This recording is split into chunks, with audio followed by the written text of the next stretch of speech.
Are you willing to heal your triggers? Hi, I'm Ann Margaret with this week's Sacred Sunday message to raise the vibration of your body, mind, and spirit. In today's talk, we'll continue exploring the wounds within us that we're now popular referring to as triggers, how not healing them is an act of self-sabotage, and also uncover the unparalleled freedom that exists from doing the work of healing these vulnerable parts of our psyche. And lastly, we'll pull two intuition cards to access that subconscious insight. So let's get started. First of all, happy Independence Day for everybody. I hope you had a safe and healthy 4th of July. Yesterday, this holiday is a federal holiday that celebrates our country's freedom and our country's unification. So it holds special significance for us as Americans because it commemorates the Declaration of Independence of those 13 colonies from British rule. So this is incredible as a spiritual metaphor, and I'll get into that in a moment, but these 13 colonies were declaring their independence so that they could have freedom and unification and not be underneath of the rule of British rule and military occupation.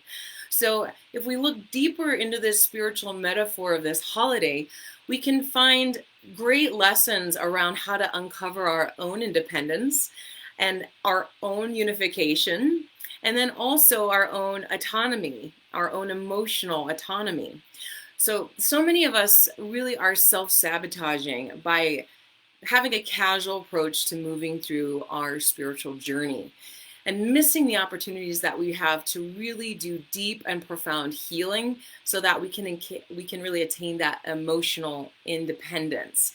So let's first look at how to heal these wounds. I gave you last week in the talk around, are you sabotaging yourself with these triggers? I gave you some homework, and if you didn't do it, it's okay, you can do it now, which is doing a journal meditation on what are my complaints. If we look at our complaints, folks, we see the ways that we give our power away on a consistent basis. What are we complaining about day to day in our own minds, like just going on our own tangents? How are we also going into these tangents with other people and complaining about other people or with other people? So in looking at our complaints, it really unveils the fractured parts of ourselves that need healing. And I brought up Miguel Ruiz last week too. He's one of my favorite authors and teachers of all time. I had the pleasure of meeting him in 2001. And he wrote the book, The Four Agreements, but also The Mastery of Love. And I've included in the notes a couple quotes of his, and I'm going to share this with you now. So this directly speaks to these triggers that we have within ourselves that truly need healing. So he says, and I quote, "Humans cover themselves and protect themselves. And when someone says, 'You are pushing my buttons,' it's not exactly true. What is true is that you are touching a wound in his mind, and he reacts because it hurts."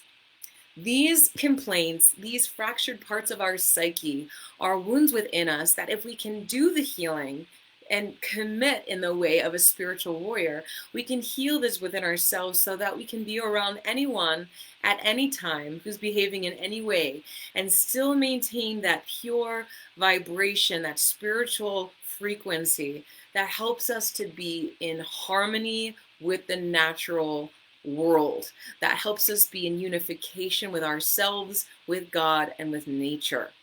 So looking at this, how do we heal these triggers? How do we heal these wounds within us? We must be first willing to take responsibility. So if we look at those 13 colonies and they say, you know what, this is broken, this is not working for us. How do we come together to recognize what's not working so that we can do the proper fight and really go after what it is we do want, so that we don't end up just fighting, and then ending up with something that we didn't even want in the first place. So to be clear about what it is we want. Do we want freedom, or do we want just the simplicity and the comfort and the lack of accountability of blaming others? Of blaming others for not saying the right thing, not having the right sensitivity, not using the right language, okay? So we must first be willing to accept responsibility and do what it takes, okay? If we don't want to do the work, we'll just continue to be self-sabotaging and really keeping ourselves from that freedom that our spirit and our soul truly desires. So being willing to do the work. What's the work? Okay, we're looking at what our complaints are, taking accountability, but also being disciplined so that whenever we are triggered, whenever we're experiencing somebody else or something else disrupting the peace and the inner contentment and that beautiful inner tranquility, we can look and say, how is this person reflecting back the fractured aspect of my psyche? We take ownership. We are willing to do the work to be that spiritual warrior. And then we are consistent with that discipline. All right. So when we talk about this incredible victory, this incredible declaration that happened in 1776, we use the phrase fought for independence because liberation takes immense work and discipline and is really a straight up bona fide fight.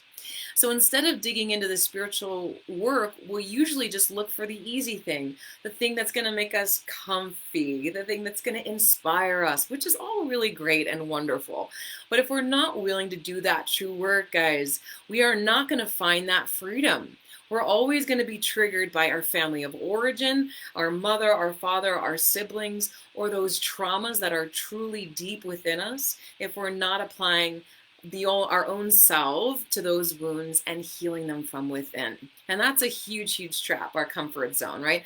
We'll get distracted, we'll do whatever we can to avoid this tough work, but we know with the work comes the freedom. So what if we approached our spiritual journey with that same tenacity that those 13 colonies did for their freedom? They fought for their sovereignty because they could no longer tolerate being ruled by another. If we are keeping these triggers and these wounds and we're not forgiving and we're not taking accountability for these wounds, we are being ruled by those in our lives who lack the mindfulness that we want them to have. We're being ruled by them. This triggers me because I think I don't want to be ruled by anybody. I want sovereignty. I want my own independence. I want autonomy so that I can be with somebody and they can spit in my face and they can do whatever they want. They can discard me. They can lie about me. They can do anything that we relate to as harmful or painful or vicious.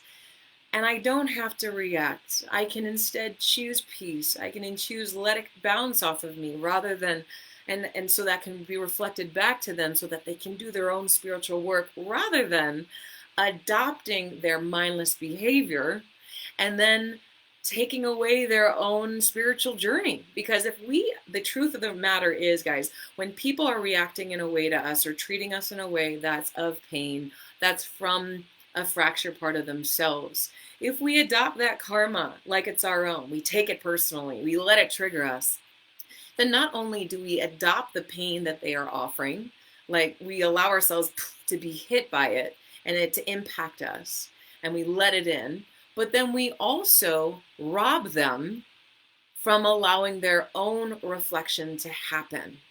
If we don't respond, if we respond in more of a conscious way where we are not adding fuel to that fire, we're simply being that autonomous pillar of peace and love.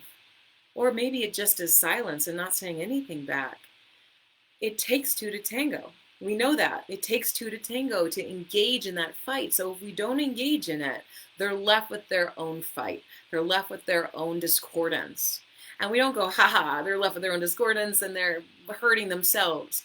But we actually, through our own compassionate nature, through our heart, will hold the space that they are learning exactly what they need to learn, love them, so that they can do their own healing. Okay, it's very, very critical for us all to be autonomous, but in order to do that, we have to take responsibility and then not take on others' mindlessness or pain or fractured selves.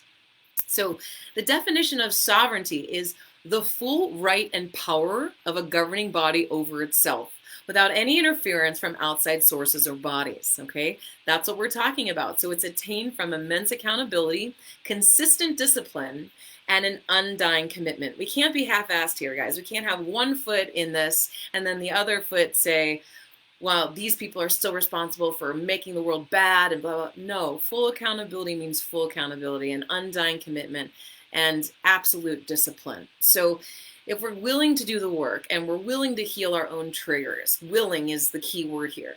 we can experience that unification that we so desire, and then be that source of support and light for others in our life. And we can have that emotional independence too. So I put in the notes a couple of things before we pull our cards. I put in the notes for today 3 essential oils that help with this. So I put in the oil of releasing and forgiving, which is thyme. We cook with this a lot. So cooking with thyme, it helps to bring in that frequency of releasing, of letting go. And then there's another oil of energetic boundaries. Many of you probably already work with melaleuca or tea tree. That's a really great one to put on your solar plexus to keep yourself autonomous so you don't get ensnared in that emotional fight that other people are having. Okay, so being autonomous, healing, releasing, but then also the key one is the oil of responsibility. Dun dun dun, right? Responsibility seems like a very scary word, and taking accountability, but then when we break it down and we see that responsibility is quite literally the ability to influence your response to or from the world, then we see responsibility as an access of our own power. So the oil for that is the oil of fennel. So I put links into all of that if you're interested in that, as well as links to online women's circle coming up on July 19th. And one-on-one coaching or spiritual counseling if you want that, or channeling directly with me, okay, or with your partner. So the card I pulled for the goddess today is Coventina. Coventina. This is purification. It's a beautiful card that reminds us it's time for a cleansing, detoxification of our body and our mind. So we must first look, where is the imbalance happening within us? If we can purify that, heal those wounds rather than just expecting everybody to walk on eggshells around us, then we can find true healing in ourselves and not be triggered, okay? And the archetype that I pulled for today is the archetype of the addict. This is so perfect because the light attribute helps you recognize and confront addictive behavior. And if you look at the picture here, you'll see that the guy is pushing this huge tsunami wave. We cannot push the wave. It will eventually break on us. We cannot ignore the emotional imbalances of our psyche or those inner wounds or those triggers, or eventually it'll come for us in a very big way that will leave us feeling drowning. And we know what that feels like. So rather than push it away, welcome it in, be curious about it, pull it in and reflect on those areas that we are triggered. And the shadow attribute says it compromises integrity and honesty. So if we're not honest about it, we're not keeping our own integrity about being ownership, be accountable for our own triggers, our own wounds, then we're going to be caught in projection and be addicted to the blame game.